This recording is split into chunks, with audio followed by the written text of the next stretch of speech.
वाहिगुरु जी का खालसा, वाहिगुरु जी की फतेह। आरोप और आरोपी। दोस्तों, आज एक बड़ा चंचल सा विषय लेकर मैं आपके समक्ष आया हूं कि आरोप और आरोपी। आरोप हम शुरू से, दोष जिसे कहते हैं, गलती शुरू से दूसरों की ढूंढते आए हैं। तो दोस्तों, इस वीडियो को जो लोग सकारात्मक सोचते हैं और जो लोग ईमानदार हैं, इसको जरूर देखेंगे। जो ईमानदार नहीं है उनके लिए मैं कुछ नहीं कहना चाहता। तो मेरी इन बातों को अगर आप सहमत हो तो इस पर प्रकाश जरूर डालिएगा। कुछ बातें यूनियन की हैं, कुछ जनरल बातें। बचपन से अगर हम देखते आए, जब बहुत छोटे होते हैं, जब कहते हैं कि बच्चा जो होता है वो मन का सच्चा होता है, उसके मन में कपट और पाप नहीं होता। जब से आप जिस छोटे से बच्चे को देखते हैं, आप देखते हैं कि बच्चा कोई गलती करके इस तरह से अपने मुंह को, अपने हाव भाव प्रकट करता है कि जैसे वो काम उसने नहीं किया। हमारे घर में अगर पालतू कुत्ता है और उसको भी अगर कोई गलती कर दे तो वो मुंह झुका लेता है या इस तरह से व्यक्त करता है कि उसने ऐसा कुछ जानकर नहीं किया। थोड़े बड़े होते हैं, हम लोग शिक्षा ग्रहण करने लगते हैं।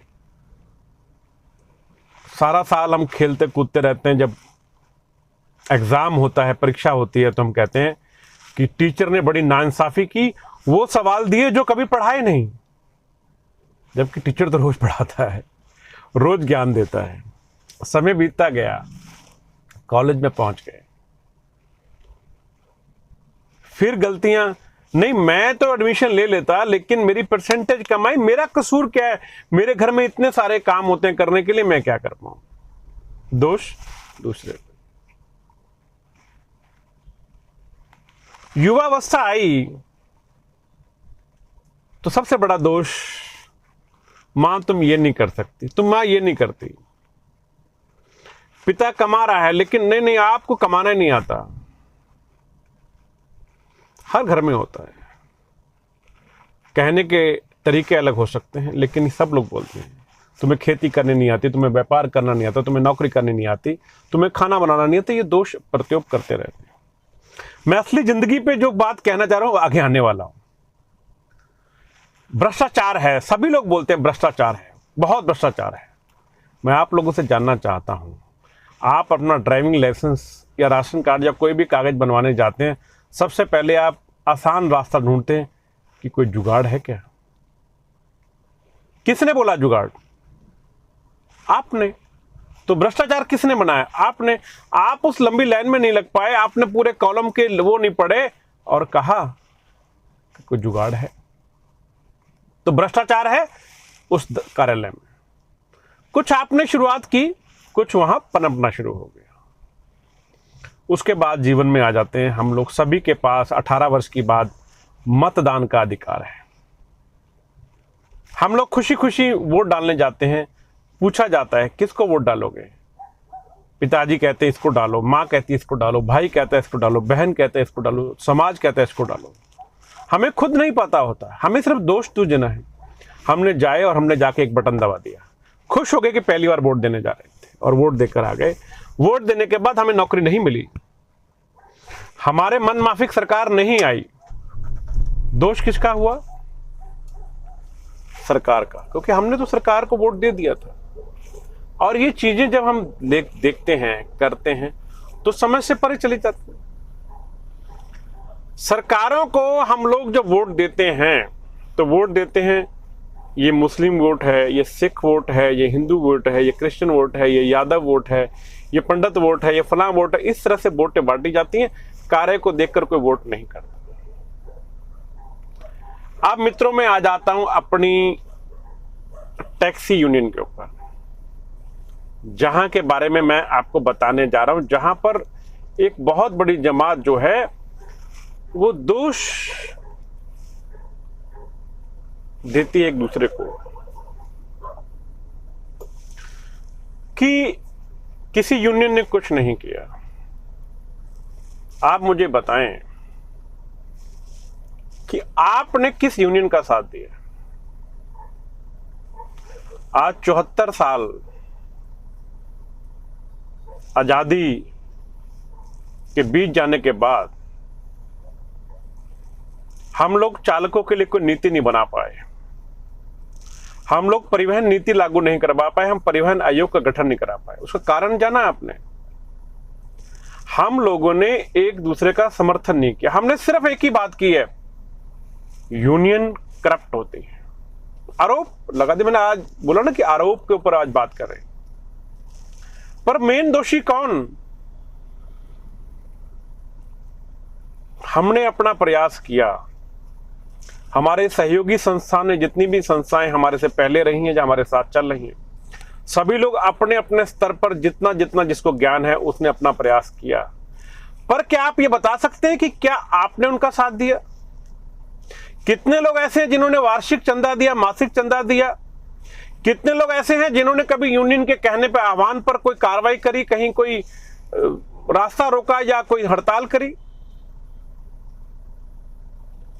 सिवाय आलोचना के कि आपने ये नहीं किया, वो नहीं किया। ठीक है, नहीं किया किसी यूनियन ने काम, सारी यूनियन को गलत कर देता हूं। आपने क्या किया? मात्र दोष दिया। आपने कब किस यूनियन के साथ सदस्यता ग्रहण करी? कब आपने ये प्रयास किया कि हाँ इसमें कामयाबी मिल जाए? मेरे मित्रों, मैं आज आपको दिल्ली सरकार के बारे में अगर बताना चाहूं, दिल्ली में केजरीवाल की सरकार पूर्ण बहुमत की सरकार है, और वो कोई कार्य करना चाहता है तो वो सीधा सीधा ये कहकर टाल देता है कि केंद्र नहीं करने दे रही। हमने दिल्ली को छोड़ दिया, हम पंजाब पे चले गए। पंजाब में पूर्ण राज्य है, वहां पर कांग्रेस की सरकार है। जब वहां पर हमारे लोगों ने वहां बातचीत करनी चाहिए तो वहां पर भी यही ढाक के तीन पात कि केंद्र ये नीति लागू ला रहा है, हम इसमें कुछ नहीं कर सकते। मित्रों, सबसे बड़ी जो विडंबना है, सबसे बड़ी जो परेशानी है, वो है हमारा एक ना होना। ब्यूरोक्रेट्स जो इस देश को चलाते हैं, जिसे आईएएस अफसर कहा जाता है, सरकारें बदल जाती हैं, अफसर अधिकारी वही हैं, संविधान वही है। हम लोग अपने अनुरूप कोई कार्य नहीं करा पाए। आज भी एक कमीज का रंग तय नहीं है, लेकिन इसके बारे में 10,000 रुपए देना पड़ता है। अगर गाड़ी के बाहर एक पट्टी नहीं है, ऑनर प्लेट नहीं है, तो उसका 10,000 रुपए देना पड़ता है, जबकि 6 सीट के बाद ये लागू होता है। 6 सीट तक तो ये लागू नहीं होता। पर हमारा एका नहीं है, हम लोग तो बस इसी कश्मकश में किस तरह से किस नेता को गाली बक पाऊं, किस यूनियन को बुरा कह पाऊं। आज पंजाब में 25 यूनियन काम करती हैं, आज दिल्ली में 100 यूनियन काम करती हैं। कोई ड्राइवरों के लिए काम कर रही है, कोई टैक्सी वालों के लिए काम कर रही है, कोई ट्रक वालों के लिए काम कर रही है, कोई और नीतियों के लिए काम कर रही है। लेकिन आप महसूस करेंगे, क्या आपने कभी महसूस किया है कि कभी किसी ने उसका बढ़ चढ़कर साथ दिया है? क्या कभी आपने कहा है कि वो आदमी जो आपके लिए लड़ाई लड़ रहा है, क्या उसका कोई रोजगार है? क्या वो रोजगार कमाने के लिए कहीं जा सकता है? आप बोलते हो कि सर मेरी गाड़ी की किस्त है, मैं समय नहीं निकाल सकता। आप समय भी ना निकालें, आप धन का भी साथ उसको ना दें, आप मानसिक रूप से उसका साथ ना दें, आप फल की इच्छा उससे कैसे कर सकते हैं? आप फल की इच्छा उससे कैसे कर सकते हैं? मेरे मित्रों, मैं आप सभी से हाथ जोड़कर विनती करता हूं कि आप लोग आरोप लगाना छोड़ दीजिए। आप लोग ये प्रयास कीजिए कि किस प्रकार पूरे भारत को हम एक कर सकते हैं, किस प्रकार हम इन सरकारों के नाक में नकेल कर सकते हैं, किस प्रकार हम इन पे लगाम डालकर अपनी मन माफिक अपने काम करा सकते हैं। चाहे ओला हो, उबेर हो या और कोई भी कंपनी हो, वो कंपनी अपनी मनमानी ना कर सके, उसके लिए हमें बलशाली होना पड़ेगा। और बलशाली होने के लिए एक बड़ी सेना चाहिए। आप लोगों ने इतिहास पढ़ा है, फिल्में देखी हैं, आपने देखा जिसके पास शक्तिशाली सेना होती है वही विश्व विजेता होता है। आपके ऊपर भी क्या है? आप क्या सोचते हैं? आपको लगता है कोई संस्था है, आप उस संस्था को प्रमोट की। मैंने कई बार बोला है, आपको लगता है कि वो सेनापति काबिल नहीं है, आप सेनापति बदल दीजिए, लेकिन संस्था, पंचायत, यूनियन एक रखिए, जिससे कि आप लड़कर अपना कार्य करवा सके। दोस्तों, मैंने अभी एक छोटी सी मुहिम चलाई है। ये जो ऊपर नंबर आपको नजर आ रहा है, इस नंबर पे मैंने 10 रुपए हर गाड़ी वाले से मांगे हैं कि हम लोग धरने प्रदर्शन 74 सालों में कर चुके, सरकार इससे डरने वाली नहीं है। तो हम लोग एक परमानेंट सुप्रीम कोर्ट का वकील रखना चाहते हैं। सुप्रीम कोर्ट के वकील की मासिक फीस 50,000 रुपए मेरे मित्रों होती है।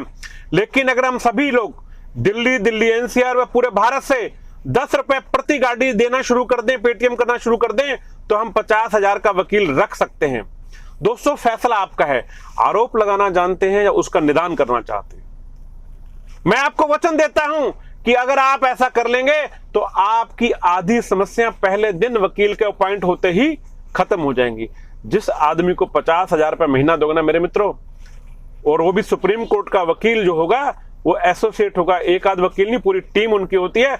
हर राज्य में वो आपके लिए काम करेगा। वो सरकार को मजबूर कर देगा कि आपकी हर बात मानी जाए, सुनी जाए। दोस्तों, फैसला आपका है।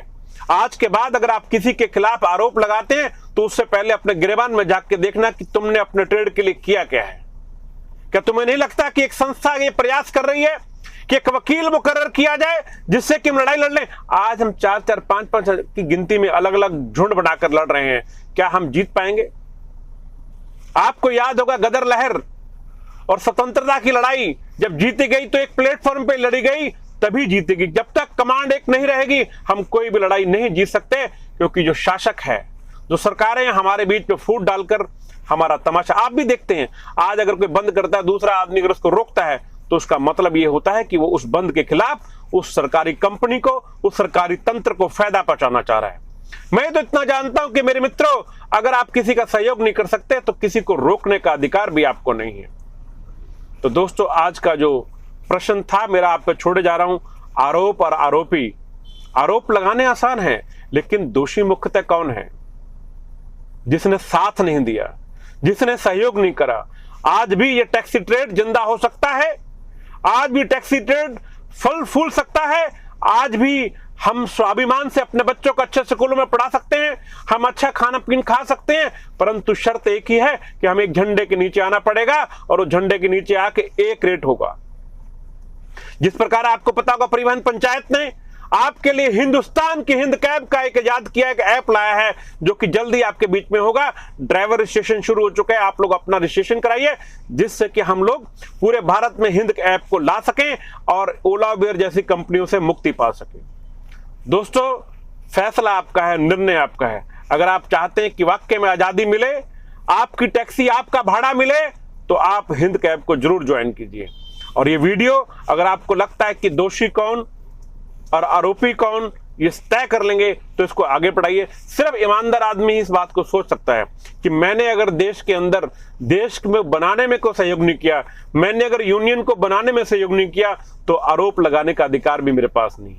जय हिंद।